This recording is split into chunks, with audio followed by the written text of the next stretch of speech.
Alrighty, and we are recording. So tonight's guest is Steve Moses of Palisade Training Group and also of FTA Protect. Steve, I am utterly honored and thankful to have you here. Thanks for a bunch for coming on. Oh, I'm completely flattered that you would invite me. I've been looking forward to it, and I suspect that we're going to have a good conversation. I'm looking forward to it. Oh man! So if you go to ptgtrainingllc.com and you look at the instructors there, the director of training is Steve Moses, and this resume is stacked. Like I'm talking absolutely stacked. I'm looking at Range Master certified, Master Handgun instructor, and shotgun instructor, Texas Level 4 personal protector instructor. You're looking at a Brazilian Jiu Jitsu brown belt, Modern Samurai Project, Red Dot fundamentals and performance instructor. I mean, the list is just going on and on and on. You're a black belt in Taekwondo. Like, is there any do? Would you repeat that, please? It kind of broke up a little bit. So, I'm looking on your resume and your about page, and it looks absolutely stacked. Like you're even a black belt Taekwondo instructor. I mean, I'm Well, sorry, you're a black belt in Taekwondo. I misspoke. You weren't an instructor in Taekwondo, but you're a black yes, belt. I was. Yes, I was. I Oh was my an gosh. instructor at the time, and that was back in the day when they didn't do near the aerobic stuff that you see now, and we routinely put each other in the hospital or, to the emergency room.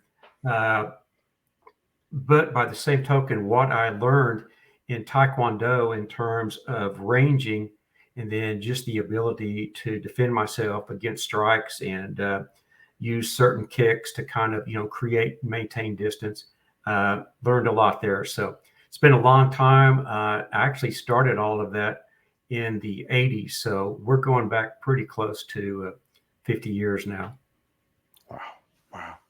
So speaking of all that time, completed over 80 private sector and law enforcement weapons and training classes. That's a lot. Over 80 classes. That's a lot.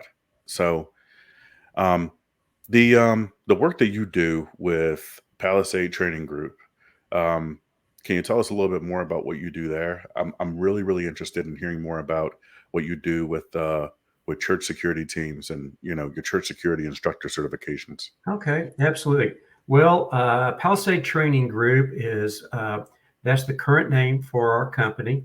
My partner Alan McBee and I have been working together since actually I was the very first class that I ever taught at the Texas Pistol Academy was the very first class that he attended. That was in 1993. And so since then, we've kind of developed a relationship. He's taken many of the same classes that I have. He doesn't have my law enforcement background. Uh, and he's also has many of the same instructor certifications.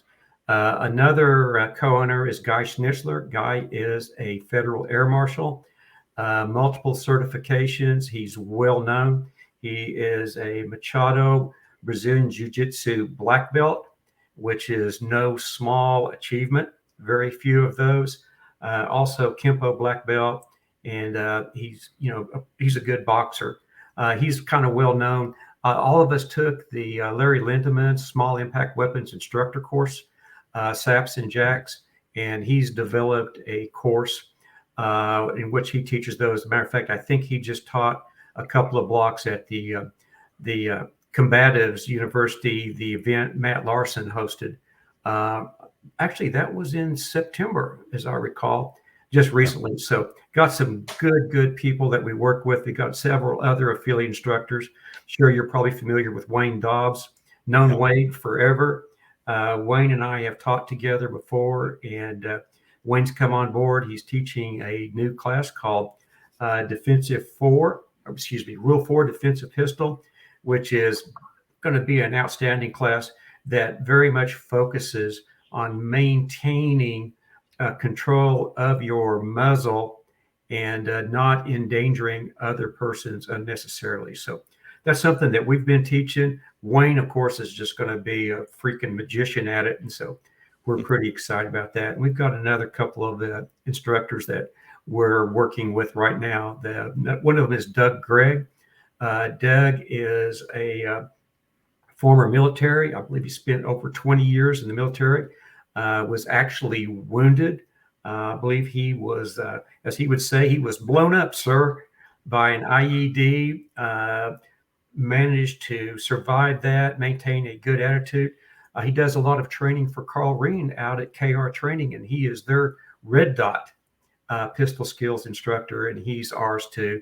And he's coming along with some of these other classes that we've been teaching. So our primary class, our mothership class, is going to be Church Security Team Fundamentals, and the one I really like, which is going to be Church Security Team Instructor Leader Development course, because I like putting together these classes that are kind of a force multiplier. We can't teach everywhere. We don't want to teach everywhere, but we'd like to have a lot of other people.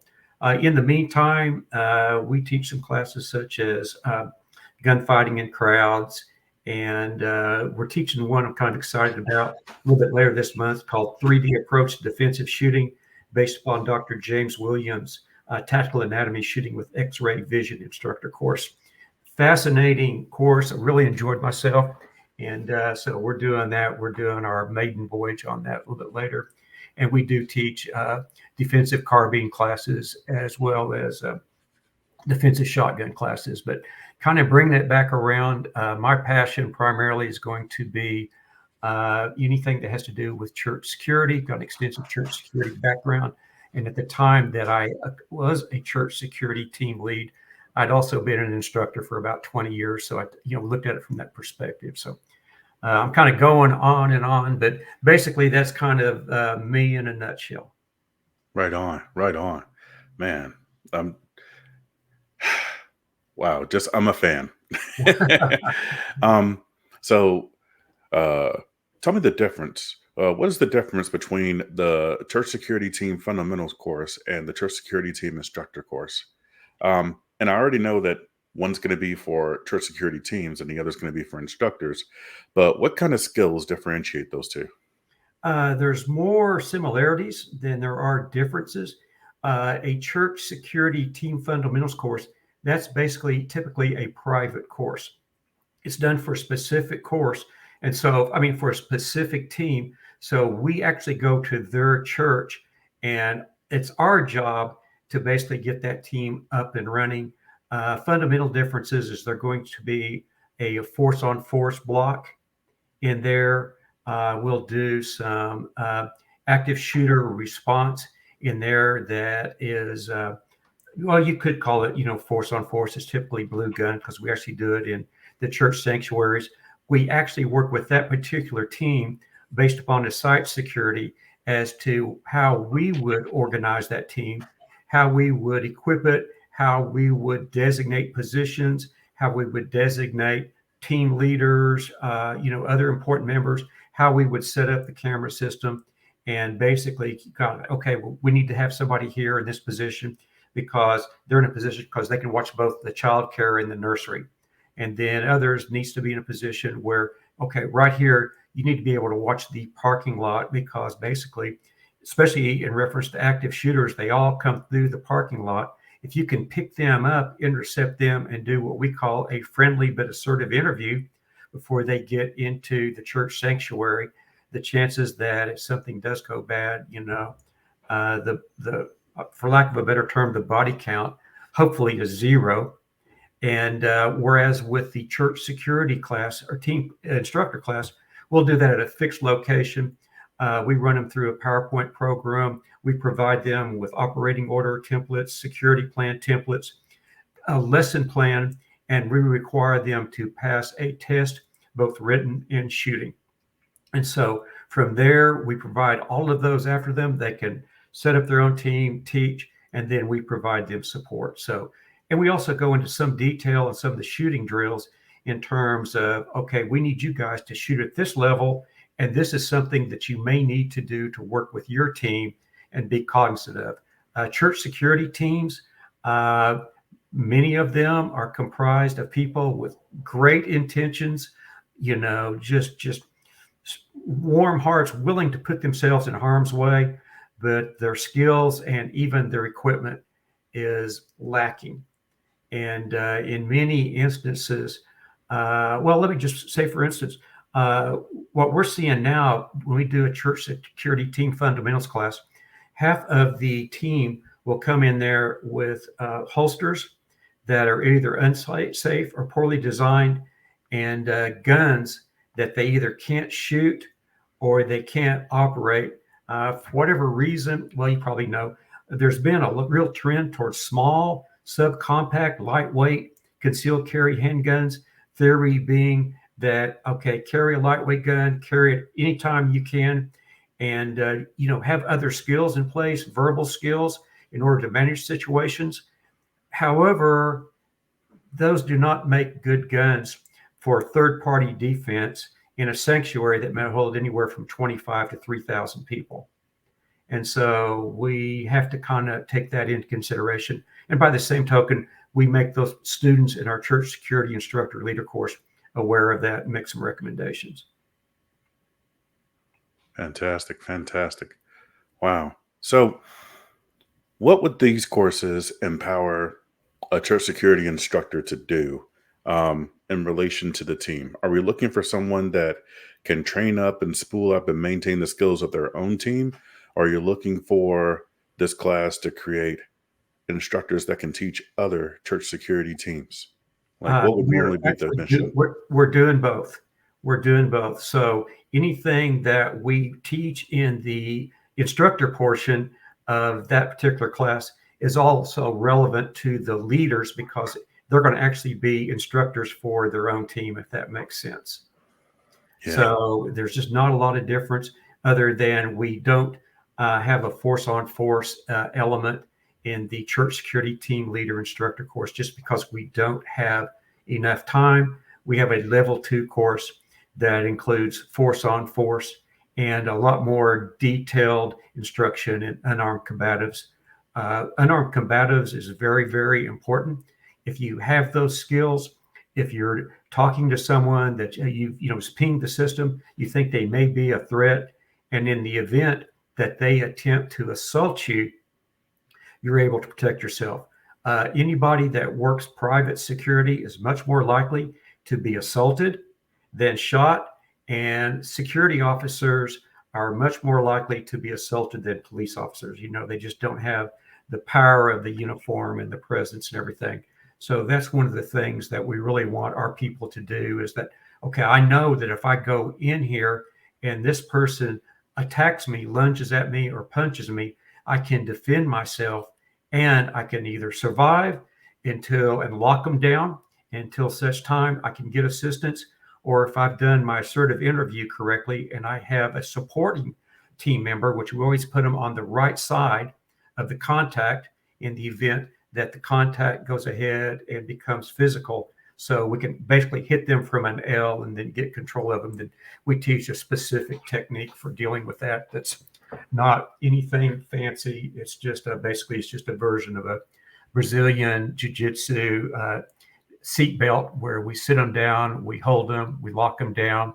The person in front will straddle the knees, grab the hands, make sure they can't get anything. And then if heaven forbid that person is more than we can handle and it looks like it may go lethal, we do go ahead and teach them how to do what we call a vascular neck restraint, which is something similar to either a noose choke or a rear naked choke.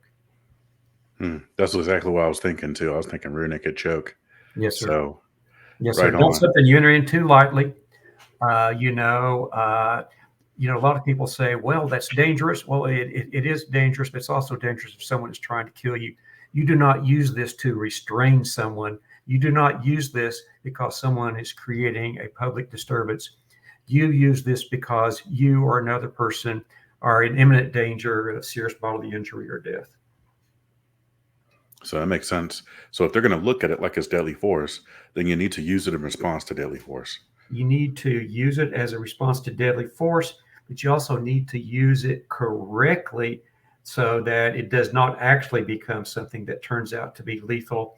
And typically, what can happen there is that the party leaves it on too long, which, basically what you're doing is you're cutting off the blood flow to the carotids, and then the brain actually starts to die. or in some instances, if it's incorrectly applied, it comes across the trachea, it damages the windpipe. So we go to great lengths to show them what to do and what not to do. But again, this is almost a situation where basically I am using this in lieu of using a gun or something else, and it's just far, far preferable. I always like to have those options. Yeah, I agree. Absolutely. Um, would you prefer that teams take the fundamentals course first and then the instructor course, or does it even matter? Can they just hop right into the instructor course? They can hop right into the instructor course. Ironically, over 50% of the members or the students in our last 3 church security team instructor leader courses were not instructors and they weren't leaders. They simply wanted that information because they knew they were going to be on a team. So they wanted to have the same skills, they wanted to have the same knowledge. It's just that they were not going to be in a leadership position. And to me, you know, I can't substitute, I think, the fundamentals class for an instructor leader course, but I can certainly substitute the, leader instructor course for a fundamentals class.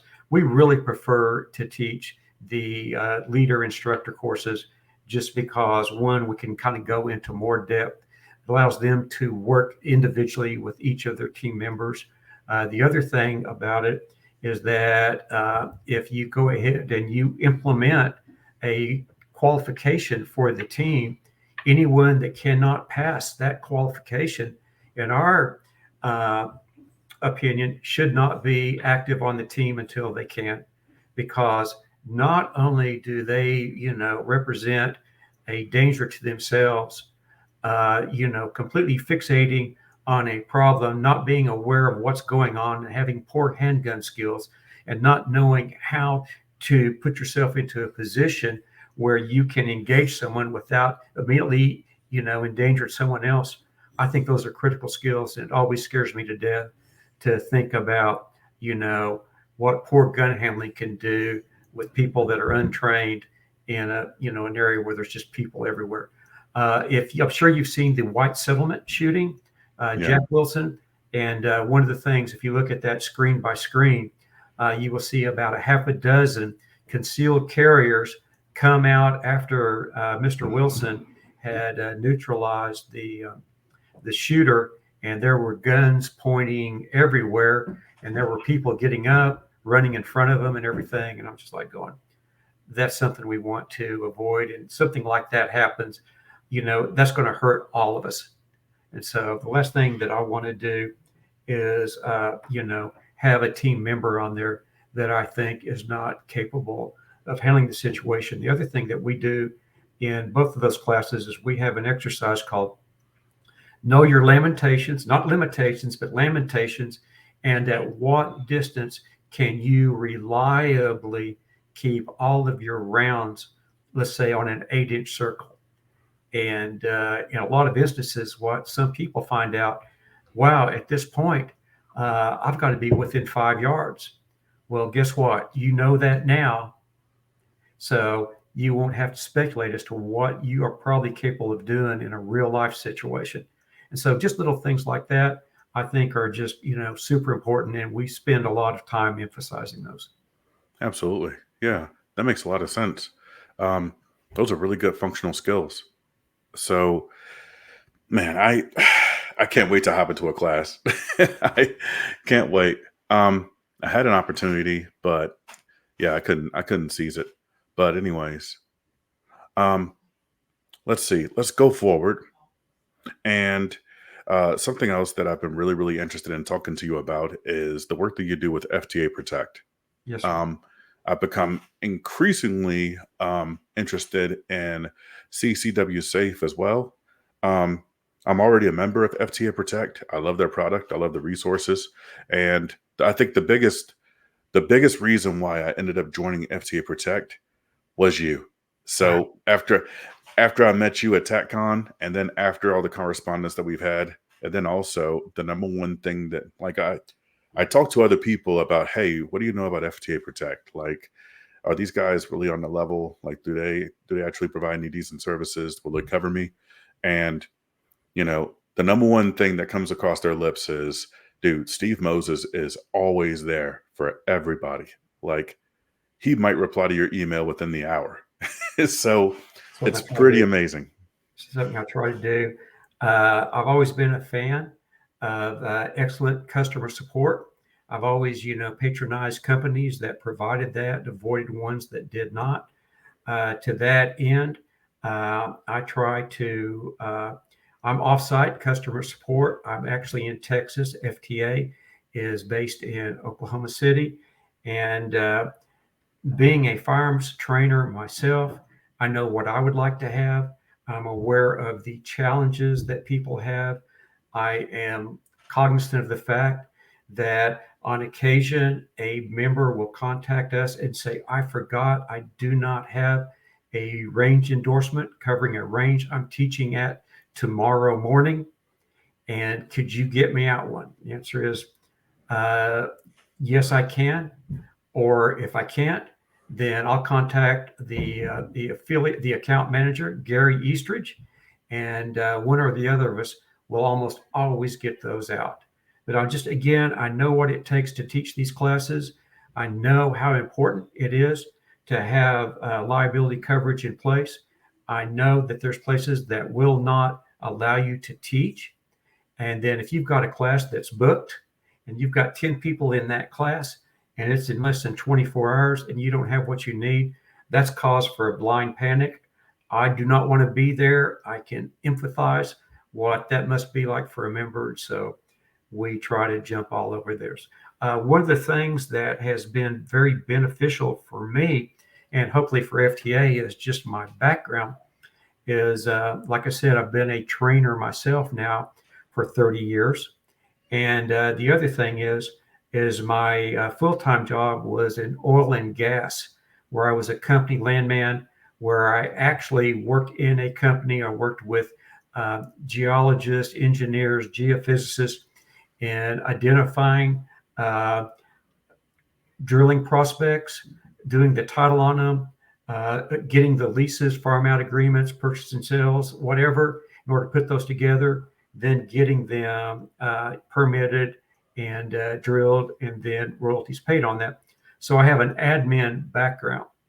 So doing admin work like this for me is just, okay, that's just second nature. And so when you couple that experience of, okay, I'm used to working, in a very tight situation where we're talking with projects that are costing millions and millions of dollars.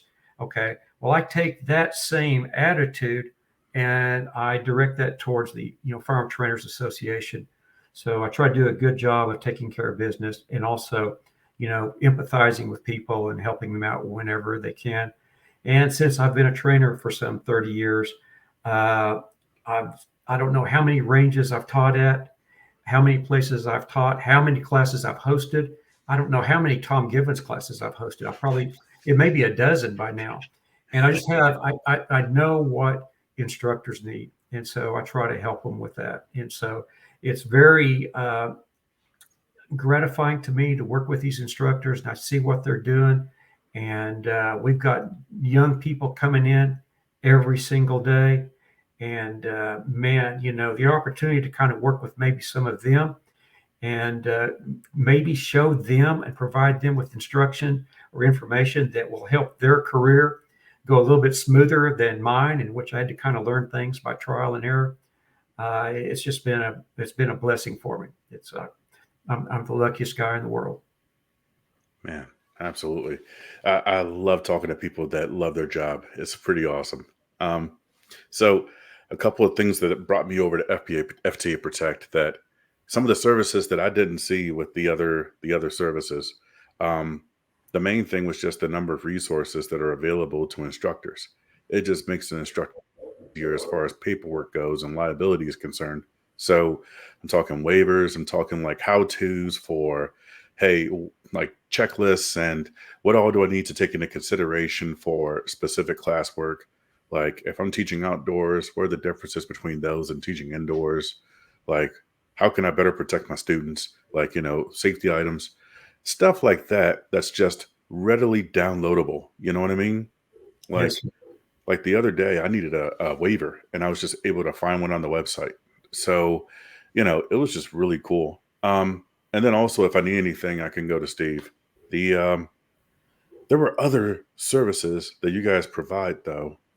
We cover unarmed combatives, anything that's related to defensive firearms training. So that would be unarmed combatives, tactical medicine, force on force, active shooter.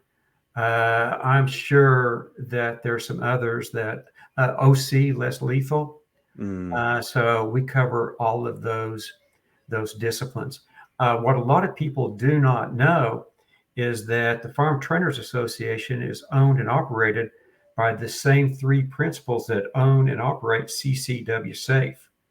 So the backing that the Farm Trainers Association has is the same backing that members of CCW Safe have. I think CCW Safe probably has, I may misspeak right now, I think they have over 60,000 members. And all three of those principals, Kyle Sweet, Stan Campbell, Mike Darter, are all former law enforcement. And Kyle Sweet is, after he stopped being a police officer, he was a police officer in Enid, Oklahoma, went to law school and became one of the most successful litigation attorneys in Oklahoma City. And his firm actually represents a lot of police officers that are involved in officer involved shootings and other force on force. That's something they handle on a routine basis for some of the larger law enforcement agencies in Oklahoma. So basically, what you have here is you have people that handle litigation or also, handle defensive shooting matters. That this is not something they do occasionally. This is something that they do all the time. There's a lot of attorneys out there that will handle someone that has been charged in a defensive shooting. The reality of it is that very few of those attorneys have actually gone into court and tried that case before a judge and a jury, because A, most of those are pled down, and B, yeah. the majority of those also involve shootings that were less than legit. And so one of the things that we have going for us is we've got a lot of experience. The account manager for the FTA is also the one of the critical response coordinators for CCW Safe. That's Gary Eastridge. Gary retired from the Oklahoma City Police Department as a homicide investigator. He did contract work over in Bosnia and then came back and finished his law enforcement career for the Oklahoma County District Attorney as a homicide investigator. So in the event one of our members is involved in a shooting, then basically the phone, once it rings that 24/7 line, it goes into one of the principals or Gary. And Gary often has called me when he said, "Hey, I'm going to be out." He'll call me at 6 o'clock saying, "Hey, I'll be out of the office tomorrow. I'm taking a 6 o'clock flight to San Francisco. We just had a member that's involved in a shooting." Those guys actually go out there and they will pay your bill and they'll get you out, they'll set you up, and then basically they're going to do their very best to make sure that you succeed. As far as I know, CCW Safe is the only organization of its kind that successfully defended a first-degree murder charge. And typically, we don't make that information public. However, the member, Stephen Maddox, wanted to do for the benefit of others. So all that information is out there when he goes into a blow-by-blow as to what had happened from the moment he contacted CCW Safe to the time that the jury came back with a reading of not guilty. Stephen Maddox. I Man, that name sounds familiar. Like he might be a friend on my Facebook or something. I don't know. But one thing that does impress me about it is that's a question that me and my friends have asked a ton. It's like, how many cases have you actually defended? And what we're trying to ascertain with some of these other services is Is this just theory for you, or are you drawing from a deep well of experience? And what I keep getting from CCW Safe and from FTA Protect is that this is not theory, this is experience, and that this is something that you know how to do. They So absolutely do, and they've proven it, time over time. in the pre-show, we were talking about a couple of passion projects. Uh, so you told me that you were very one of the things that you really want to get more work done with is training women as far as personal safety and self-protection. Can you tell me a little bit more about that effort, because I'm very interested. Yes, we were very much interested in doing that. We've always enjoyed having women in our classes. Historically, they've made up a relatively small percentage. However, in at least the last 4 or 5 years, maybe a little bit longer, is you've got a strong female shooting community. Uh, as such, we were invited to teach at the Girl and a Gun conference 2 years ago. We taught last year, and we are going back again in 20. I'm sorry, we taught this year, and we're going back again in 2024 to teach. And I don't think I've ever enjoyed myself as much as it was teaching those women. Uh, they listen. They're grateful. One of the things that we want to do and we've worked on is we want to maybe approach teaching them a little bit different than maybe people have done traditionally, in terms of we don't really look at a defensive shooting skills as being primarily focusing on the shooting part.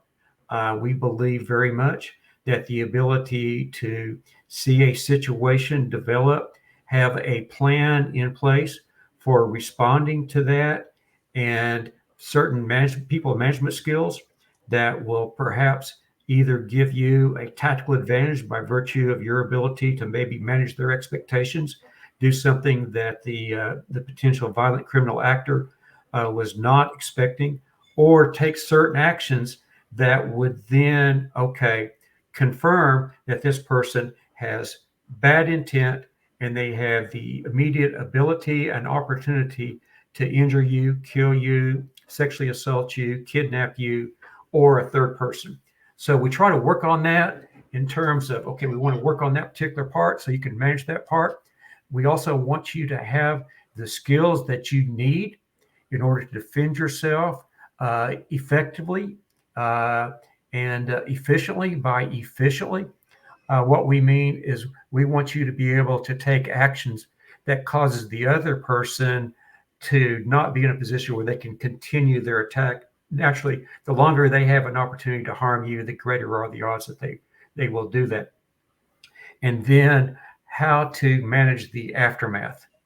That is, how to manage that scene, stay safe, interact with law enforcement, and make sure that everything that you have done, not that you have to come up with it at the time, you already had that program in your head that will lessen the chances that, you're going to have a big problem later, because you're always going to be subject to, scrutiny by law enforcement. You could be arrested, you could be charged, you could be indicted, you could be tried, you could be sentenced. And if any of those things happen, and the lot farther it goes, the worse it goes, it's going to have a horrible impact on you and your family, in terms of, basically could very well be your freedom, could very well be your finances. And the other thing is that in this day and age where people are so judgmental without having the knowledge, and so many people are, anti 2A, any use of self-defense, no matter how vicious the attacker was, the attacker is perceived to be a victim. And that's just real important. I think I mentioned to you earlier that we're going to teach a class called 3D Approach to Defensive Shooting.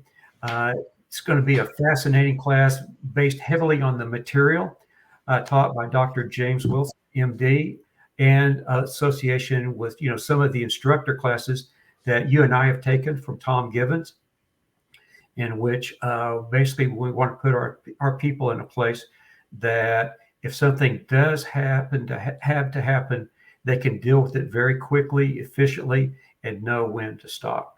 And so these are all things that women seem to be very grateful to have this knowledge. Guys will go, "Oh, that's cool," and but women tend to be a little bit more, how should I say this, extroverted in terms of saying, "Oh, wow, thank you. I think this is going to be great. I've really enjoyed this. I've learned a lot. I can't wait to share this." And this is all stuff that we take a lot of pleasure out. We're kind of in that part in our lives. I'm older. Alan's getting older. He'll deny it, but he is. I can tell you. I see him limp around. The point being is that much of it has little to do with the financial return and more of, okay, we want to have a positive impact. And we would like very much to know, and we have been informed this in the past, that some of the knowledge that we've imparted and skills we've conveyed have benefited people in some pretty hairy situations for which they were thankful. And, anything that we can do, I want to do that. And very, very, we have a daughter and, two granddaughters, and I have nieces and, great nieces and cousins, just lots of little kids out there. And there's a lot of evil in this world. One of the things that I've been doing, I'm going to try not to get off too much in the deep weeds here, is I've been working with a very talented detective at Tarleton University in Stephenville. And we've done a number of podcasts where she's the subject matter expert. I'm just the person that kind of brings her and the host together and just kind of helps keep things going on sex trafficking and sexual assault. And sex trafficking is becoming a huge problem. And what a lot of us don't realize is that our loved ones are actually very, very vulnerable to sex trafficking. It's not something that happens to third world countries. It happens into neighborhoods all the time. And especially you get these young teenage girls and college age girls and young women that, are using dating apps and going to, places where alcohol is served, or in some instances, they're going in just being a dormitory, and a sexual predator will pick that person out. They will do their interview on them. That person will, I guess you would say, pass the interview, and they will be subjected or selected as a victim and then just horribly assaulted. And just kind of getting that information out, we hope that will, maybe have a positive impact on as many people as possible. Can you tell me a little bit more about that podcast? Like who the your subject matter expert was again? Okay, my subject matter expert is Detective Sherry, Sherri Thompson, Thomsen. And she and I have done podcasts. And again, she's the subject matter expert, not me, for She Shield, Off Duty, On Duty, and That Weems Guy. We've done podcasts for all three of those. The last one with, I'd recommend, listening to all of them. The most recent one we did for She Shield, there was a big element there on sexual assault. And that was one of those podcasts that you do and you're like going, oh, wow, that was really a good podcast. So definitely Sophia at She Shield. It's a great podcast, and it's something that should be shared with everybody, whether they're armed or unarmed. It may save somebody some major grief someday. Absolutely. I agree. And I'm going to look those up as well. So, yeah, Steve, wow. It looks like you've been keeping busy. It's pretty awesome. Well, I have to keep moving forward, I don't want to keep saying about how aged I've become and, beat up and everything. But if I don't, I'm afraid I'll just sit there and rust out on the sofa, watching God knows what on, Netflix. So I train every week. I shoot every week with a couple of our other instructors. I still do Brazilian Jiu-Jitsu. I have a great instructor in Granbury, Texas named Josh Poland. So I go in there and do a private with him. And then, just hitting the gym. And then one of the things that I have done in addition to actually doing direct work for FTA and CCW Safe is I try to avail myself of quality podcasts. I try to read where I can and just anything that I can that I think basically will make me a better version of myself, and most especially something that I can share with others. That's kind of what I do. So that's kind of, again, that's me in a nutshell, just to repeat myself. Man, awesome. You have definitely been keeping busy, and I'm going to keep track because I'm a fan. Well, Um, thank you, brother. so let's see. Before I let you go, how can my listeners and viewers uh, reach out to you? How can we get a hold of you? Several different ways. One, you can contact me at Steve_Moses at msn.com. That's my personal email account. That's also the email account I use when I am corresponding with people that have signed up for our classes. Our website is www.ptgtrainingllc.com. We have a class description and a registrations are in there. We're teaching a church security team leader instructor course in November at the Dallas Pistol Club. And we'll start setting out our spring schedule here pretty quick. And also, you can reach me at stevemfta@gmail.com. And that's my email address for anything related to the Firearm Trainers Association. And in the event that someone wants to contact me directly regarding CCW Safe, I will be happy to either get that information or I will get that to another person that at CCW Safe that can address their questions. Okay. Are you on any socials like Facebook or I'm on Facebook. PTG Palisade Training Group has a Facebook page, and then also I'm there just under Steve Moses. So fairly active on Facebook, and every once in a while I'll share something that struck me as kind of amusing. But for the most part, a lot of the stuff that I do, I post there, and a lot of the articles or podcasts that I'm on, I'll share those there also. One other thing I might add is if you'll go to either FTAprotect.com and ccwsafe.com and look at news for FTA and blog for CCW Safe, there's over 100 articles that I think I've written over 100 articles that appear there that in FTA that address are directed towards farm trainers, and in CCW Safe towards concealed carriers and armed homeowners. And one of the things that I do is I've got a lot of instructor certifications. One of the things that's of value that is I have contacts that with those persons that were my instructors. So in a lot of instances, I'm able to get information directly from them. I do every effort to, give them proper attribution and share that. But there's a lot of stuff in there, home defense, carjacking, road rage.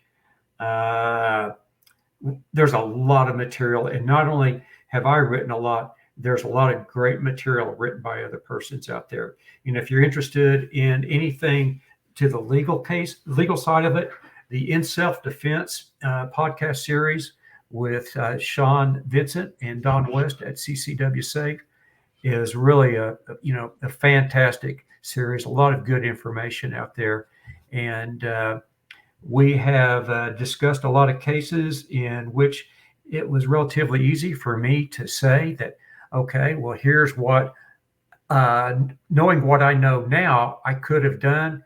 I always like it for our listeners to do that same thing, and almost like Tom Gibbons would say, okay, look at a newspaper article about a shooting and then ask, okay, if that happened to me, what would I do? So that you have that preloaded plan in place. And just to share a quick story, and this is what kind of caused me to go down this road. In 1980, I was newly married. I lived in a one-bedroom apartment in Oklahoma City with my brand new wife, and I had been notified by the apartment management that there was a party that was breaking into the apartments at night while people were at home. Oh my So, God. yes, sir. So I come from a farming and ranching background, so I have access to plenty of places to go shoot guns. I immediately drove to the nearest Gibson's sporting goods. There's a few of them around, but they're pretty much gone. They were hardware stores that also sold guns. Bought a Ruger Security 6.6-inch 357 Magnum. Took it out to one of our farms. Shot it a couple of clods. Cleaned it. Brought it home that night. The very next night at 3 a.m. in the morning, the dude broke into our apartment. I told my wife, I said, here's what's going to happen. I'm going to put my gun up here. I'm going to leave it loaded. Okay. If someone comes in, I'm going to go over here. I'm going to push the door shut, go get me my gun, and then I'll go deal with it. So that's exactly what happened. Opened the door, stepped out, pitch black, didn't have a flashlight. It was just myself and a burglar armed with a flathead screwdriver in the same room. I couldn't see anything. He stepped in front of a window and was momentarily backlit. I pointed my gun at him and I said, hit the ground. I used some expressive language that I would not use in church. I stepped over, turned a lamp on, held him at gunpoint for about 5 minutes, pinned up against the front door. My wife called the police. They showed up and they knocked on the door. I've got him pinned up against. I'm like, oh my God. Hadn't anticipated that. I said, go around to the patio doors. I went over there and let them in, and they came in there and arrested him. And when it was all over, I said to myself, man, I screwed that up. That dude could have killed me so easily, and I didn't have the least clue as to what to do. I said, as soon as I can, I'm going to find instruction that is, directed towards civilians. Well, in 1980, there wasn't any. It was basically the only thing that was out there was Gunsight. And Gunsight, I didn't have the money to go out to Gunsight and train. So when I moved to Texas I moved to Texas in 1988, 1993, I found out about the Texas Pistol Academy.